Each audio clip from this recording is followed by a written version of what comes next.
Hello,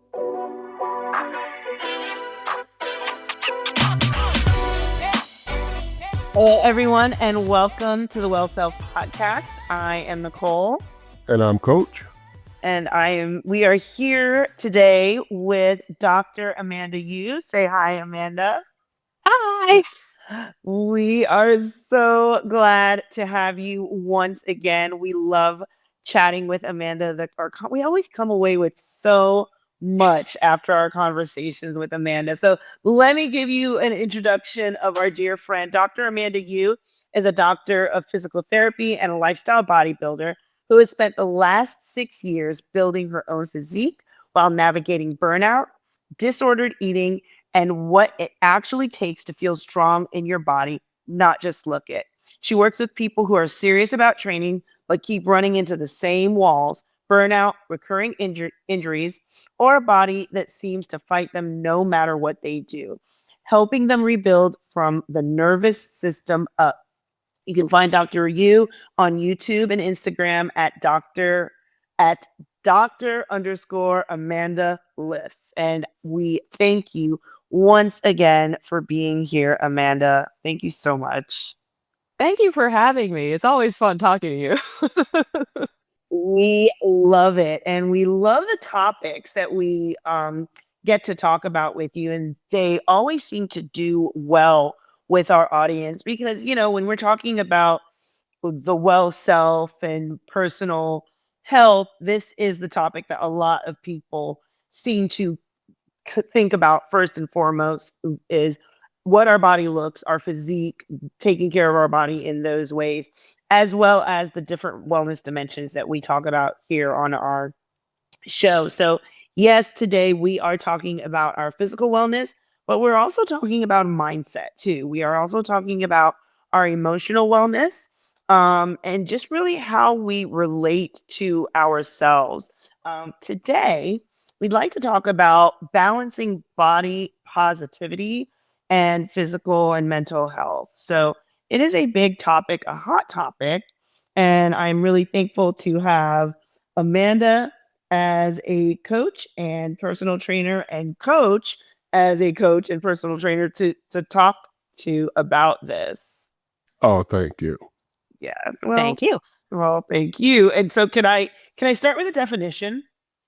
Yes. And literally just pulled this off of Google and talking about body positivity because it really wasn't something that I really thought of as a term or a movement until a couple of years ago as the words were paired together. So what is body positivity? From Google, a social movement advocating for the acceptance, appreciation, and love of all body types, regardless of size, shape, skin tone, gender, physical ability. It challenges unrealistic beauty standards and promotes the idea that all bodies are worthy of respect, aiming to reduce shame and foster self-compassion. I love that definition. I love that definition. What do you guys think? I can work with that.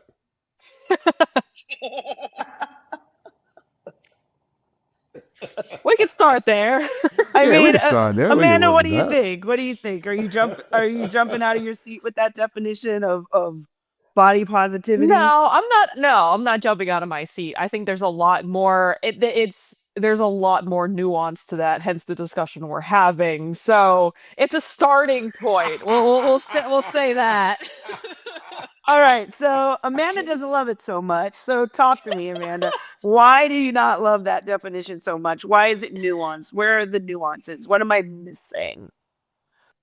I mean, to start with, there's the positivity is at first and foremost more embracing, okay, we're embracing all body types, we're embracing all cultures, all skin tones, all of that.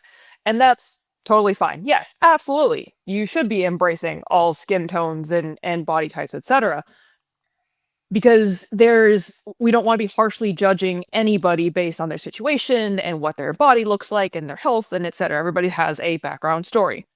But at the same time, where do you draw the line of body positivity and oh, you should just accept it as that's who they are and that's it? what about if they want to grow or change their physique, or if they're doing it or because they want to look differently?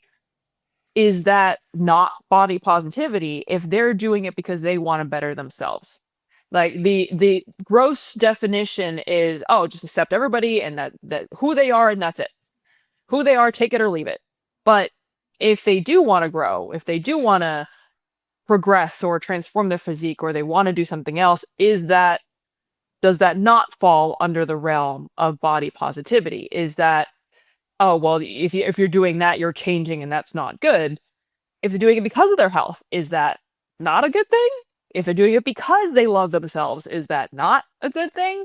Like that's where all this nuance comes in of, oh, well, if they want to do that, they're following the certain culture, or they're following diet culture, or they're doing this. And then it seems like people end up passing judgment on somebody for doing anything that is deemed as different or changing or something else. And that's where it's like there's body positivity, but are you taking it too far in terms of what exactly is body positivity, and does that mean they can't actually change at all?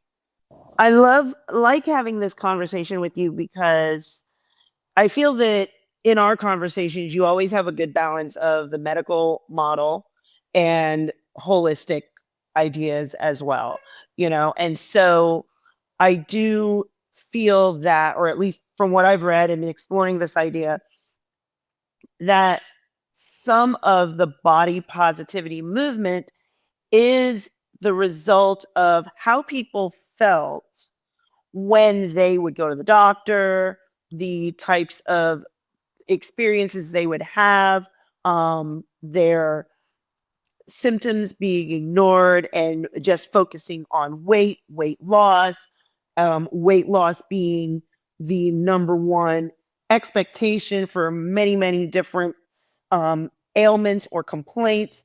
You need to lose weight. I myself have heard that more times than I really feel comfortable with as one of the reasons that I was experiencing symptoms. As a person that's weight has fluctuated, I can say when my weight is more along the ideal or what is most comfortable for my body, I see changes. I see changes in how my body moves, the types of sensations that I feel. So I can't say that I'm against that idea of weight loss, changing body shape, increased exercise, but I know that people have felt shamed in the medical field when it comes to their body size, their body type. And that's part of the body positivity movement, is to support those individuals. So is that something that you, looking at the medical model, can you understand that as a perspective? And absolutely, because I've heard this a lot from patients too, who are frustrated with, oh, well, the doctor told me that I need to lose weight. The doctor told me I need to lose weight. I can't have surgery unless I lose weight. I can't get this surgery unless I lose weight. That it's a very common subject, as is obesity and morbid obesity in the US especially. So the it is unfortunate that the go-to answer in the medical field is, yes, you need to lose weight. Is there validity to that? Yes, in many cases, yes, depending on, and it all, obviously this depends on the person, and I'm not going to make an overgeneralization, but stereotypically, yes, there are a lot of instances where doctors will say, yeah, you need to lose weight. And could that be one of the things that would be beneficial for that patient? Yes. Is that the only thing that they could also be doing for their health? No. So there's a lot of, in the 10 minutes that you have with your doctor, whether it's your PCP, your orthopedic surgeon, or whoever, there's not a lot of time for them to really go into the different things that you could be doing for your lifestyle changes, for adjusting your nutrition, for doing all these other things, besides putting the blanket statement of lose weight, okay, next patient. It is a broken system, and it is unfortunate, and it can feel very hurtful when the only thing somebody's hearing is, I need to lose weight. They're telling me I need to lose weight. So yes, I can see it is not surprising that that's where the body positivity movement came from. At the same time, where do you draw the line? Because if losing weight could be beneficial for you, why is that automatically deemed a negative thing? It is understandable that nobody wants to be judged by their weight and only by their weight, similar as anybody doesn't want to be judged by their skin tone. They don't want to be judged by one specific thing that hurts their self-worth or hurt their feelings about their weight itself, or being seen automatically as, oh, you're wrong for being that weight. Understandable. But at the same time, there is something to be said for actually working on those things if that is actually going to help you be healthier or happier or reach the goals that you have. Do you have the goal of losing weight? If somebody, for example, is morbidly obese and they're saying, oh, well, it's body positivity, I should be fine. Do you really feel fine being morbidly obese? Do you feel happy? Do you feel healthy? Do you feel like you want to stay this way for the rest of your life? If you do, then unfortunately, yeah, then there are going to be consequences of that, no matter what you choose, whether to lose weight or not. But if you choose to not because you're pushing the body positivity and I shouldn't be pushed to lose weight or I shouldn't be told that I need to, then why are you in the doctor's office then? Because that your weight at that point is a big component of the symptoms that you're feeling, the medications you may be on, the diseases or issues that you're dealing with, maybe joint pain, maybe chronic pain, maybe diabetes, a variety of things. But if the only thing you don't want to hear is, I shouldn't have to lose weight, what if that is part of it or a large part of why you are coming to the doctor in the first place? See, that's where I'm struggling. That's truly where I'm struggling. It's a challenge. It's a problem that there are a lot of us out here that are struggling with relationships with food, with the amount of weight that we are carrying and all of the impact that is having on our joints, our the way our bodies function, our mental health. Like let's talk about that. How much there are those of us who worry about how we look in certain outfits from day to day, how we're constantly feeding into diet culture. Like it's a thing, okay? So it's something that is bothering us, but it feels like the body positivity movement in a way is trying to get us to think, well, it shouldn't bother you. Don't let it bother you. Don't and when it is, it is. And for a lot of us, I'm not going to say for every one of us, but for a lot of us, there are things that we can do to improve our situation. It requires effort, it requires time, it requires commitment, it requires a lot, but they're work. You're looking at someone that has been big all his life. And I've heard my doctors tell me all my life I need to lose weight. Yes, it doesn't feel good at times, but also this is my physician. This is someone I'm going to for medical advice. It is different when I hear that from my doctor versus hearing it from people in the streets. It's a difference.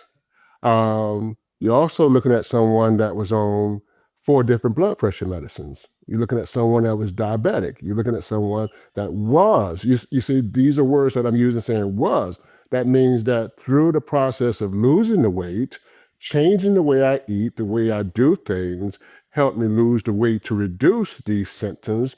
And it also got me off of a cane and a walker.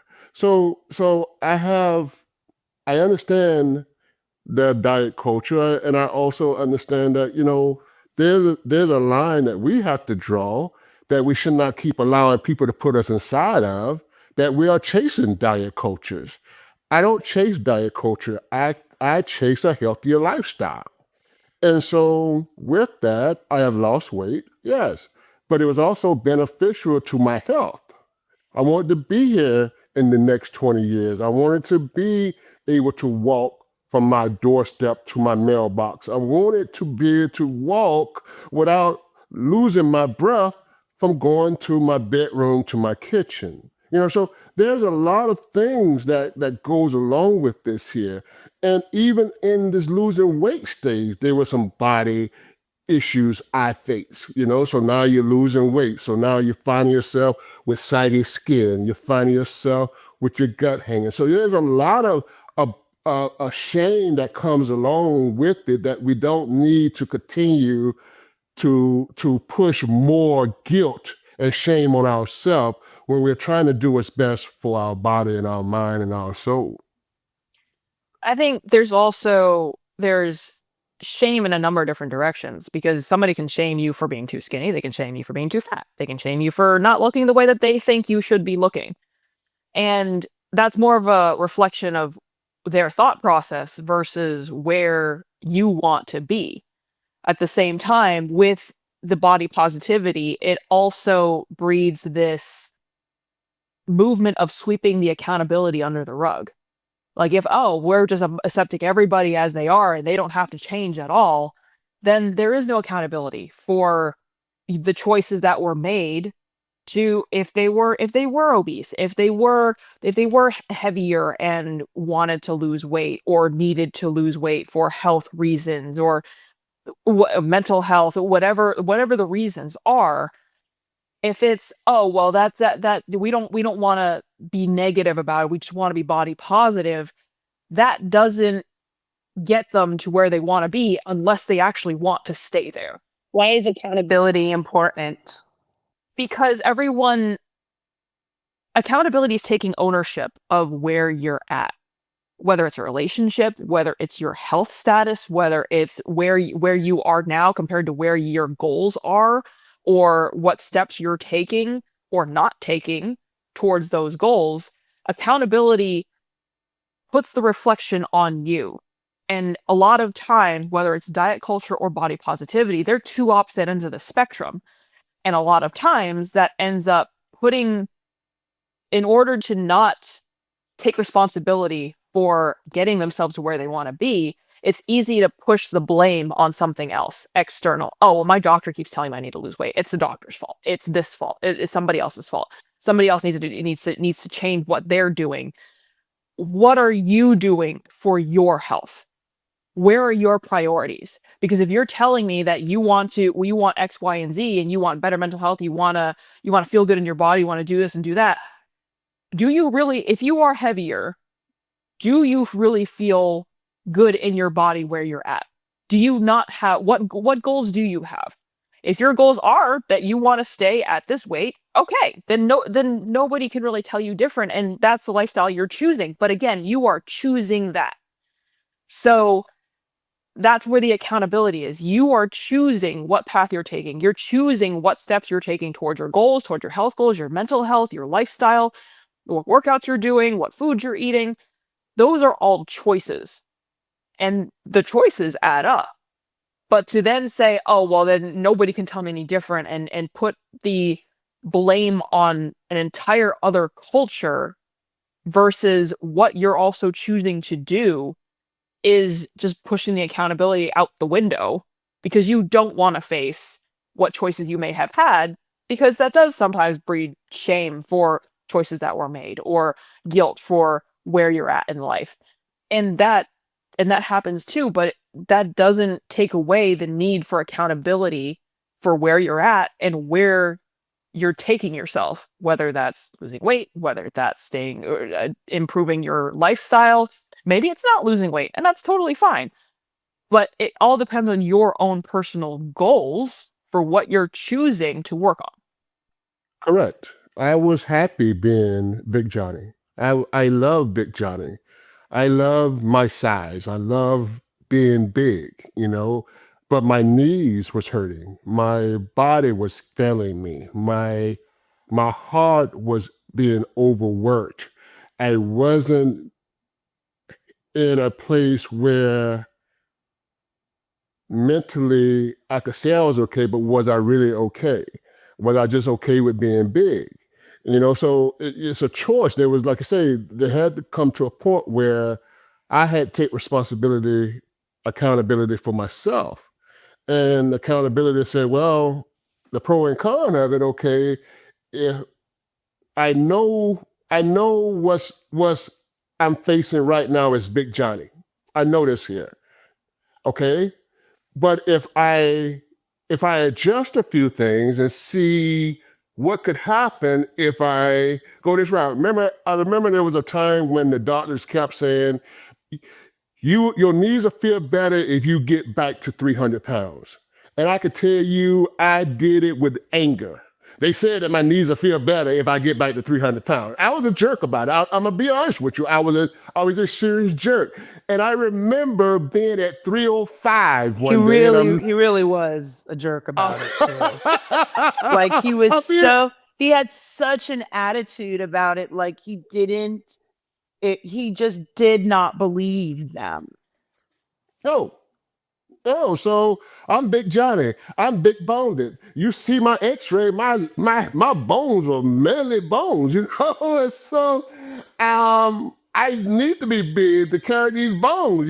So there was all these things that I would say to myself to accept the situation that I was facing. And, so I'm at 305 and I'm like, I'm 305. I don't feel no difference in my knees yet. I'm really close to 300. I should be feeling some relief. And because of that, it pushed me, but I did it angrily. But after I crossed over the 300 threshold, I'm not going to say I felt better at 300. When I got down to 275, I felt better. I felt a lot better. But also, what happened when I crossed over those levels, my numbers in my blood work start coming back better. So now they're like, okay, now it's time.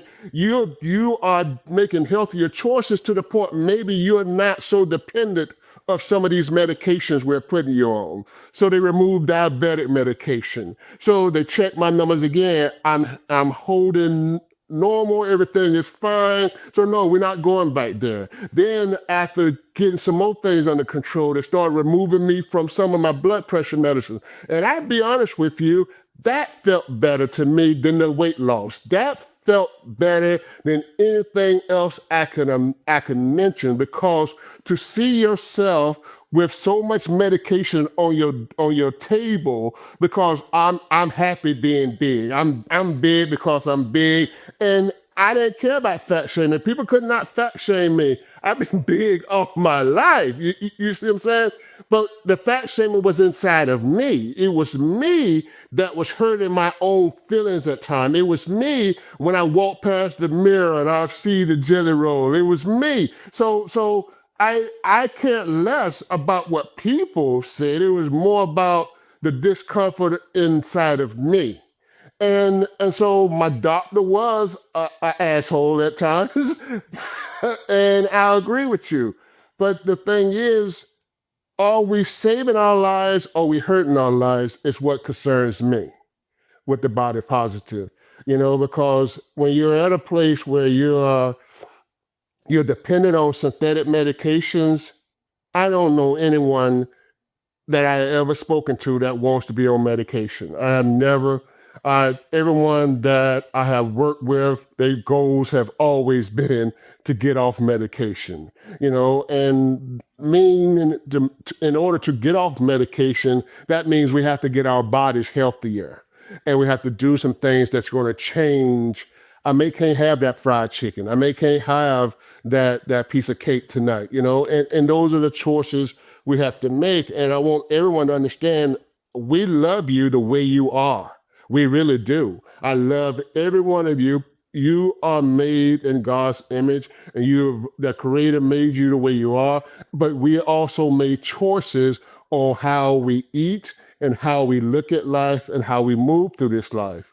And a lot of us have been taught from our ancestors how to eat that may have been healthy as it could be in this day and hour, because the movement back then was a lot more than the movement is of now. We're getting more sedentary jobs. We're getting, we have more technology to do things for us. You used to get up every day and had to go change the channel on the TV. Now you just push the button. So a lot of things have become a lot easier for us. So that means the body is not getting the exercise it used to get back in the days and work off of these things versus now. So, it's about love. It's about how you talk to people. And I don't shame no one, because I love Big Johnny. Big Johnny was my best friend.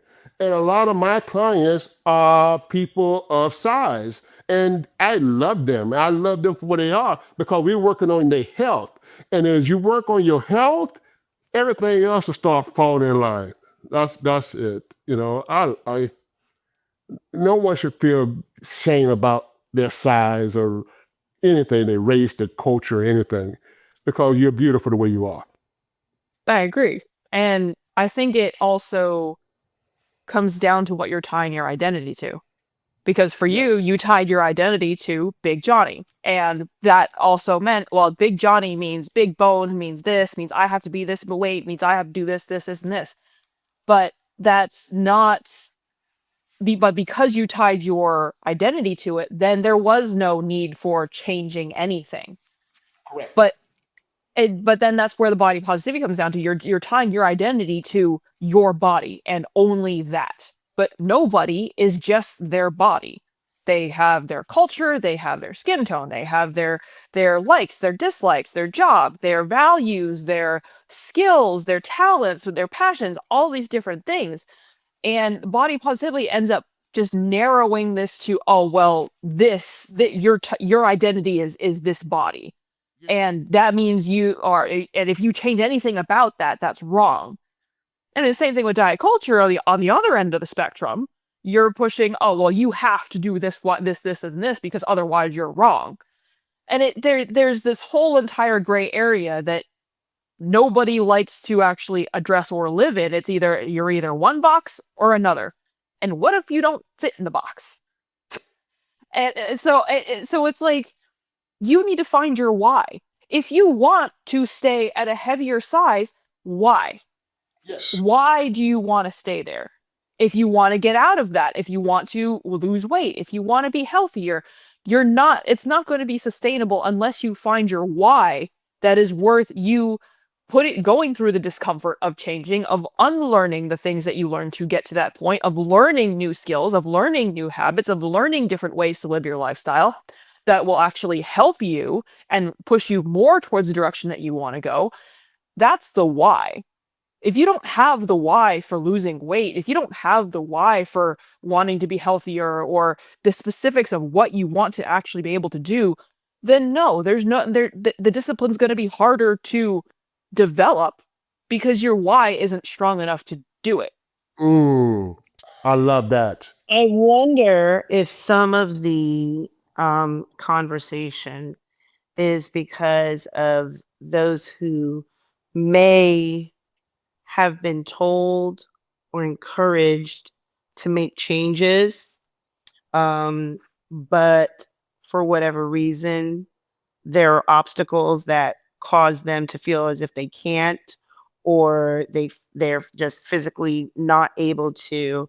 And so when you are in a space where you feel like you can't, or you're unable to, or there are conditions, there are limitations keeping you from what you internally want to do, um, for your body, or what you are being encouraged to do, there should still be space for you to love your body Mm-hmm. at that stage. And that I agree with. I do think that there are those out there who may not be in that space. They may not be in that place of being ready to make changes, either mentally where they are, physically. Maybe they're not in an environment, they don't have the support, whatever conditions may be limiting them. And they definitely deserve to feel as if, they should love themselves as they are. And I Yes. 100% agree with you, Coach. We love everybody just as they are. We're not asking anyone to change. I think where our mindset is one of that's very basic when it comes to coaching and caring for yourselves. Physically, we encourage people to move. When it comes to nutrition, we encourage whole foods, fruits and vegetables. We are very plant-based. Those types of things. And then mentally, we encourage you to do what you need to do to take care of your mind, your brain, your emotions, your continue to be creative, intellect. Like, I feel that our message is very, very basic.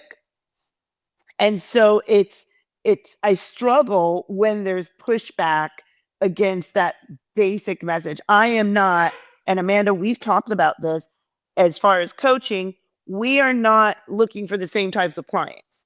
Your clients, the clients that your program is geared toward are looking for more intense workouts. They're looking for higher goals. I'm trying to figure out how to Amanda class is the advanced class. yeah, That's the like advanced class. that's the advanced. See, Advanced it's class. advanced class. Yeah, Amanda is the one I prefer people that want that extra credit, so that's the advanced class. I send people to Amanda for that because this is where we are. This is what we teach. And so that's what I'm glad you said that so because I'm everyone. frustrated with the pushback against what we're talking about because it is like we're literally saying go for a walk, go to the gym, like go for a walk. Do some light stretching, some yoga, eat more fruits and vegetables. Like I'm not working out macros with anybody. That's not what I'm doing. Like that's No, not that's where good. we're And at. you don't have to. You don't have to do macros. If you don't do macros, doesn't mean you're unhealthy for not doing macros. Like but then again, if nobody comes to coaching and saying, "Well, I don't want to change a damn thing." Like, okay, so what are you coming to coaching for? Just Like, cut me you that don't. check. If you want to live that way, then you don't want a coach. Why are you talking to me, or you, or Coach John? And why are you talking to me if you don't want to change anything? You're gonna make a financial and a time and an effort and a health investment for coaching. If you don't want any of those things, you do not need to be here. Nobody's forcing you to be here. So, and again, if you're getting pushed back on, it seems to be it's the basics for you, it's the basics for us, where this is natural. These are the guidelines that will be natural, that are second nature to do. Correct. As your foundation. You're building your foundation for health. And when you're getting pushback for it, that's more of a reflection of that person. If you really don't want to build that foundation, then that's okay. You don't need to be here. Nobody's forcing you to build that foundation. But then the question is, okay, then why did you seek out coaching if you don't want to do these things? Because when you're seeking out coaching, you want to learn something different. You're looking for coaching to improve some element of your life, your health, your mental health, your lifestyle, your mindset, all sorts of things. If somebody's coming to PT, or for my clients, they've been through the constant re-injury and re-injury cycle, and they're looking to get from surviving to thriving with their lifting, then okay. If you're saying, yeah, I have back pain. Okay, well, have you adjusted your posture, like I said, or have you done your core work, or have you worked on your mobility? Have you done this? Have you integrated this exercise? There's a whole number of different things that a person can do. They're like, no, I haven't really done that. Okay, so again, accountability, because you made the choice to not do these things. Then why are you working with me? Because again, from the beginning, I'm telling you, this is an investment in you. I'm putting all of my effort into helping you get to the goals that you set. But if you don't want to put in the work to go towards the goals that you set, then I can't really help you. I can give you the guidelines, but I can't do the work for you. So you're getting pushback on what is the foundation of your coaching. That person really isn't for you. Then they can find somebody else who says that, yeah, you can do whatever you want. That's fine. Let them take their money. That's fine. Right. And then you have the community. I hear you talking about the community as well. Those ones, I had to come to a place of letting some information come in one ear and out the other and wish to bless them as I send them on their way because this is your foundation. Yes, right now you consider it basic, but also there's a point of time where this, what you call basic, was a mountain. You see what I'm saying? So you're going to get that push. You're going to get that, we whine. We're going to fight. We're going to kick. We're going to do those types of things because that's our emotional response to these types of pushes against our mental capacity of our soul, and it's tugging at us. It's affecting us. It's making us lose sleep somewhere. So they got to latch out somewhere and somehow. Well, I And so definitely think it's an emotional response to a certain extent because I know it's coming against things that I love. I love fruits and vegetables. I love, I really do. And I'm glad to do. We keep a lot in the house. I do. And I love like just walking. And so, yes, that does seem very basic to me, but you're right. It's not to everyone. Correct. There's growth in all of it, and growth is uncomfortable. So if you're Yes. telling somebody to do something that they've just deemed as like uncomfortable, they don't like it, and it's like eating broccoli or something for a kid. Like they don't like it. It's uncomfortable. It doesn't taste good. There's a lot of things that don't taste good. Doesn't mean it's not good for you, but it's building. It's doing the reps. Yes, you don't have to like it. Nobody said you had to like it. But if your goal and what you're working for is here, and you are here, and we are giving you the steps to get to here, nobody said you had to like it. But that's where growth comes in. You don't have to like it to still do it. That's where the discipline comes in. You're working your discipline muscles to do the thing you don't like because we're guiding you. If this is your goal and we're telling you this is how you're going to get there, would you rather just go all the way out here and then have to come back and do this whole thing just to get here when we're teaching you there's a more efficient way to get there, even if it's something you don't like, even if it's something that is uncomfortable or is bringing this whole like gut reaction from you that I don't want to. Okay, that's okay. You don't have to want to, but we should really dig into why you don't want to, because there's an underlying reason why. And part of working on that whole ladder to get there is to address that core of why. Because we just ignore it and say, okay, yeah, you don't have to do it. We can find another way. It's fine. Then we're tailoring it towards a comfort level versus the goal. And going for a goal is not comfortable. It's not supposed to be. Because if you're working on growing yourself, and this can still be out of self-love. Doing something you're uncomfortable with can still be out of love. Not, oh, well, you have to change this, you have to do this, you have to do that. This whole process can still be because you love you enough to grow. Because you love you enough to do something different outside your comfort zone, to be better for yourself, for your family, for your friends.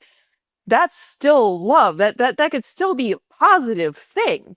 Body Yes. positivity doesn't have to be you have to stay the same and that's it. And if you change anything, that's wrong. Then you don't fit in this box. Okay, don't fit in the box. Who put you in the box in the first place? Get out the box. If your goal is up here and you're doing this, you going on this journey can still be out of self-love. Living a healthier lifestyle can still be out of self-love. That's Amen. that's still a positive thing. There's nothing wrong with that. Correct. Correct.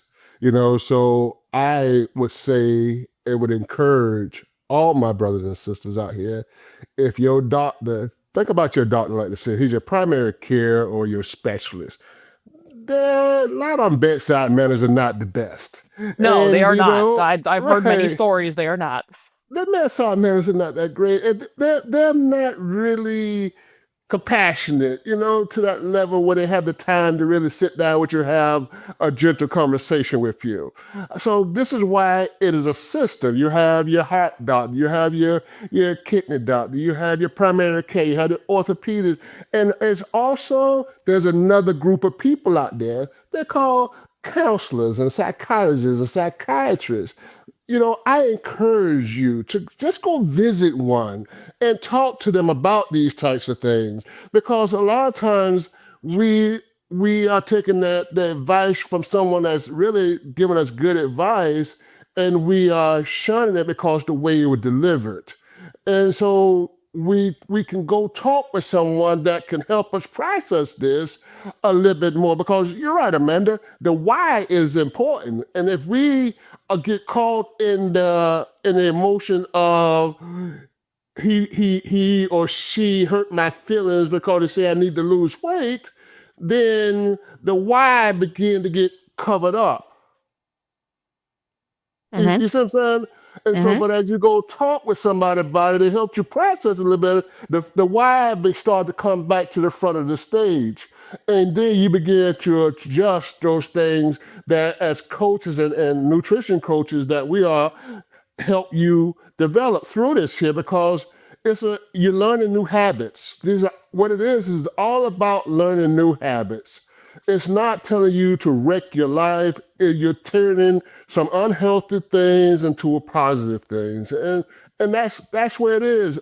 You don't jump from the ground to the rooftop. You don't go from 300 pounds to go to a muscular body like Dr. Amanda in overnight. I'm just telling you, you don't do it. There's a process, and you need people that's going to cheer you on, encourage you through this process because if it was easy, we would have done it a long time ago. And we've done it by ourselves. We've done it with no one. We've done it with no support. We've done it with no cheerleaders. And we have watched ourselves go back to our same old ways because we don't have anyone to help us stay accountable. We don't have anyone that's cheering us on in the same group. We're hanging around people that encourages the behavior that's causing us to be in the state that we're in. So I encourage us to work on our emotions, not let our feelings be the driving force, and let our why be the driving force. So what I'm hearing, and I love that, let our why be the driving force. What I'm hearing then, if we're wanting to balance body positivity and feeling good about ourselves, while at the same time understanding that our mental health and our physical health needs to be considered and considered seriously, starting with recognizing, okay, why am I in this place? Understanding where you are, why you're having these thoughts, if it's stemming from conversations that you're having from your primary care, if it's stemming from your own personal goals physically and mentally, if it's stemming from that overarching, I just want to feel better about myself, whatever. But recognition of where you are and why you're having these thoughts, that's where we need to start. Does that sound about right? If we're wanting to balance? It's a good place to start. Having that conversation with yourself, that is one of the hardest steps. We don't face that man in the mirror. We don't face that woman in the mirror and have that true conversation with ourselves. And I had to have that true conversation with myself. And I had to say, I'm responsible for where I am. I'm responsible. My self-esteem comes from me, not from outside. I'm responsible. And I went to work on that. And but what's so beautiful about it is that you can you could see yourself in a space today and be okay with it. And tomorrow you may not feel that way. Or next year. Tomorrow brings a new day. So you don't know what space you're really in unless you have those conversations with yourself. That conversation is real. And that changes over time. That's why the person you talk to the most is yourself. So Yes. your goal of, hey, I want to be, I want to make these changes, I want to do this, and once you're deciding this is my why, then you work on that. And maybe in a few months, maybe in a few years, that changes, and your lifestyle changes, your schedule changes, your the state you're in your life, the phase you're in your life changes, and that lifestyle may change, your choices may change, and that's okay. That's where there's a lot of nuance in what you decide is healthy for you. But it does come down to you deciding what you're choosing to do and why. So giving yourself space to evolve, to change, that you don't have to be stuck to this body type, this frame of mind, and then allowing the accountability piece, the recognition of the choices that you're making, understanding what you can do rather than being focused on what you can't do for yourself, what your limitations and the obstacles, because I think that that's where a lot of us get stuck, is the limitations, the obstacles, and not really pushing towards what you can do. And John, I think about you and on your health journey, there were obstacles for you, but Yes. with each stage you focused on what you could do at that stage, and then when it was time to move on to another stage, you moved on to another stage, and it was a beautiful thing to watch, truly. Yes, there was times where I was in the bed 23 hours out of the day. And you had to help me to the bathroom. So, there was times where I couldn't walk from our bedroom to our kitchen. So, and then I started making them changes, and those things began to change. My exercise started in my bed. That's where I started my exercise. So, I don't encourage people, like I said, you don't jump from the ground to the rooftop. You take the stairs. And so next thing you know, I'm walking up and down the hallway. Next thing I'm walking from the hot bedroom to the back porch. And before I know it, I'm walking to the mailbox. And next thing I know, I'm falling behind you. And so, it was steps. It was steps that got me there. But I also want to look at it like this here. When you have that conversation with yourself, and that why, you may decide to say, why is I'm fine where I am. But you also have that conversation with yourself for saying, okay, my why is why I'm in the state I am. Nobody say why I'm on blood pressure medicine, why I'm on these medications, why I feel this way, or why this is happening. You have to be accepting of that as well. You see what I'm saying? You can't take piece of it and don't take the other piece of it. You got to take the whole pie.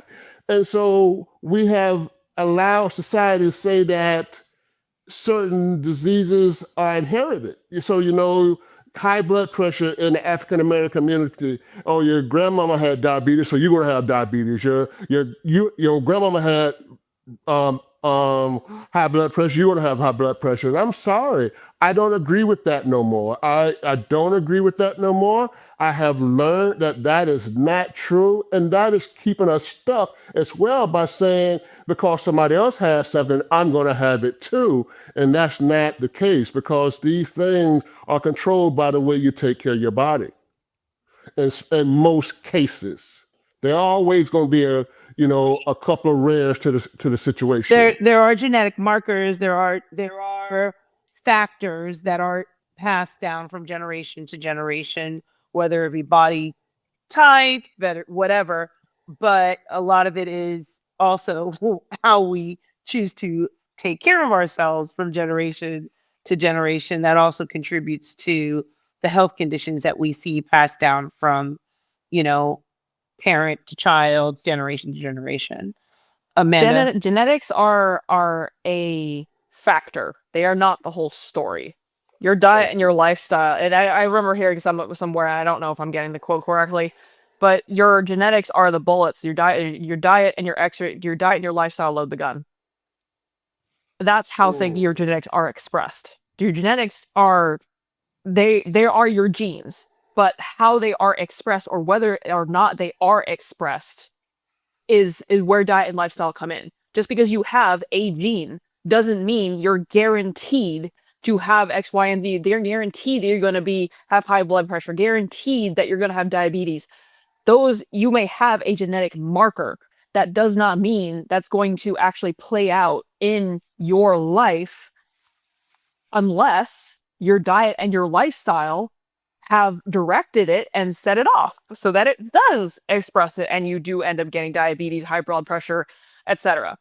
But the whole genetic component is another way that accountability gets written off. Oh, well, my family had, that means I'm just going to have it. That means I don't have to work on it. It is what it is. Again, you're choosing to then just, all right, then just let it play out. Oh, I can't do anything about it. You can. And some of it is education that people just don't know. But even if you do, if somebody did tell you, if your doctor did tell you could work on it, then you can't just say you didn't know anymore. You can't just say it's genetics anymore. You're choosing to then go with that narrative of it's genetics. I can't do anything about it. I don't have to do anything about it. I'll just it's fine. I'm fine. I don't need to work on anything. That's the choice. A choice. I like that. Thank you. Well spoken, Dr. Amanda. I think that's a good place to start to, wrap up this conversation is recognizing our choices, recognizing how much it's just really, really hard for me to give control over to anything else. That's me. But we do have a choice. And I very much love the idea of body positivity, especially after years and years of watching how diet culture has played out. I love the idea of everyone loving their own bodies. No matter what your body looks like, let's move away from the Eurocentric. This is the way our body's supposed to look. This is how we're supposed to eat. Like that, I'm 100% all for moving away from that, because so much of it is toxic and so much of it is we are not there. We're just not able to It's not realistic. It's not realistic. It's not realistic. It's not sustainable, and it's just very unhealthy in certain ways. So I like that idea of body positivity, but I don't like the idea of, just kind of giving up and saying, this is me and that's that, and I don't have to be anything more.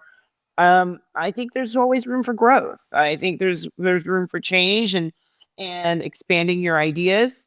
And I think that we need to be careful and not allow something that we want to be seen as a positive movement be a limiting factor. So those are my ending thoughts. So you guys have any ending observations? Dr. Amanda. It's body positivity, like anything, can be a spectrum. You can have it in a very positive way of, yes, you should love yourself where you're at. And you can still love yourself enough to grow. The toxic end of body positivity is the complacency, is the lack of accountability, is the pushing the problem onto everybody else, and it's everybody else's problem for how I look the way I am, and I don't have to do anything about it. It's not taking the responsibility. That's the toxic side of it. The healthy side of the body positivity is I love myself where I'm at, and I also love myself to be better. Whatever that looks like for that specific person. I agree. I like that. And we have a brand, it's called Me. It's basically loving you for who you are. And you love yourself in every stage of your life. We have a lot that come against our mind, our day, our journey, that we are facing each and every day. And your body is the only body you're going to have. and that body has to be able to take the wear and tear of life through this journey. And for most of us, get a chance to determine how long we can really stay on this earth.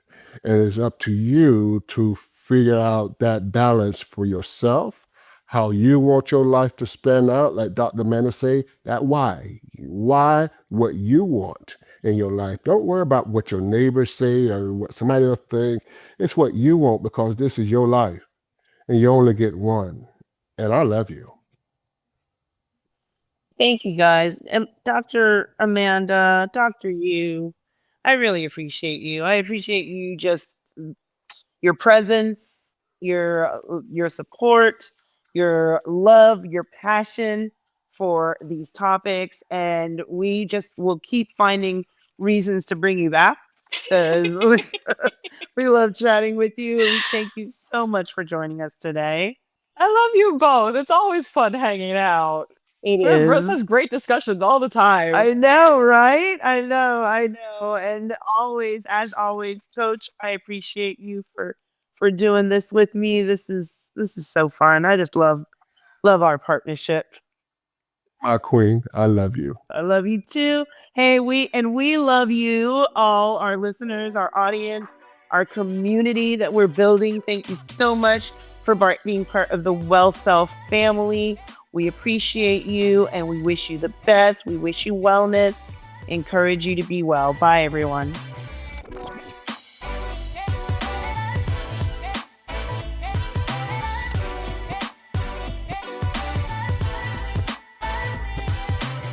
The information and opinions that are expressed on this podcast are for education, information, and entertainment purposes only. The information is not intended as medical, psychiatric, or psychological advice, diagnosis, or treatment. Please consult with a personal physician or other healthcare professional for your own specific mental and/or physical healthcare concerns. No physician-patient or counselor-client relationship is created by listening to or watching this program. Do not avoid or delay seeking medical advice or attention from your healthcare provider because of something you learned about on this program.